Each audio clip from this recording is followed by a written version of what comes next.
এই হচ্ছে আমার প্রাকৃতিক পৈতৃক নিবাস। পৈতৃক নিবাসের কিছু জায়গা যেখানে অবাধে বিচরণ বাস। তো যাদের বাসের প্রয়োজন, বাস পিছনে সামনে নিতে চান তাহারা নিতে পারবেন এখান থেকেই। তো প্রচুর বাস থাকার কারণে আমি আসলে কিছু বাস বিক্রি করেছি। এটা হচ্ছে আমার ভাইয়ের বাসজার, এখান থেকে কিছু বাস বিক্রি করেছি।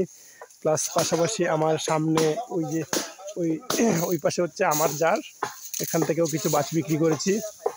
তো যেহেতু বাস বাস নিতে যাহারা আসছেন তাদের সাথে আসছেন এই যে এই ভদ্রলোক, উনি হচ্ছেন বাসের কারিগর।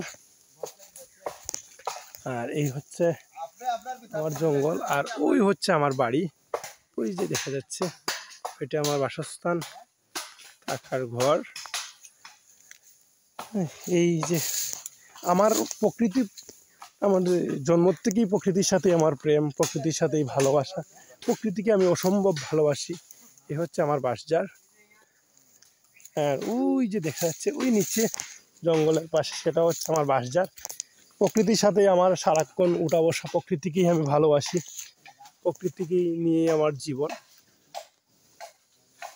এই প্রকৃতির সাথেই আমার অসংখ্য প্রেম লালিত। এই প্রেম জীবনের মৃত্যুর পরেও আমাকে যাতে বাসজারের নিচে শেষ ওরটুকু বানিয়ে দেওয়া হয়, সেটাই আমার ইচ্ছা, শেষ ইচ্ছা।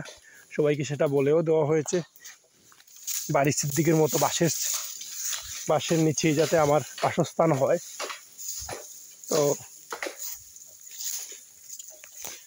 এই হচ্ছে অবস্থা। ওই যে নিচে যে বাসটা দেখা যাচ্ছে সেটা থেকেও কিছু বাস বিক্রি করেছি আমরা। ঠিক আছে, ভালো থাকবেন। তাহলে আর একটু নিচে যাই আমরা, কি বলেন? একটু নিচে গিয়ে দেখি আমাদের কি অবস্থা বাসের। আমি তো কখনো নিচে যাই না, একা একা যেতে মাঝে মধ্যে ভয় করে। এদিকে যাওয়া আসলে প্রচুর রিস্ক। প্রকৃতিতেই বসবাস করে, প্রকৃতির অনেক প্রাণী আছে, বিশেষ করে সাপ, তাহারা এখানেই তাদের বিচরণ, অবাধ বিচরণ। এই যে এই হচ্ছে আমার, এটা হচ্ছে জাইবাস, যেটাকে বলা হয় জাইবাস। এই এই জার, এটা হচ্ছে জাইজার, এটা হচ্ছে জাইজার, জাইবাস। ও মাই গড।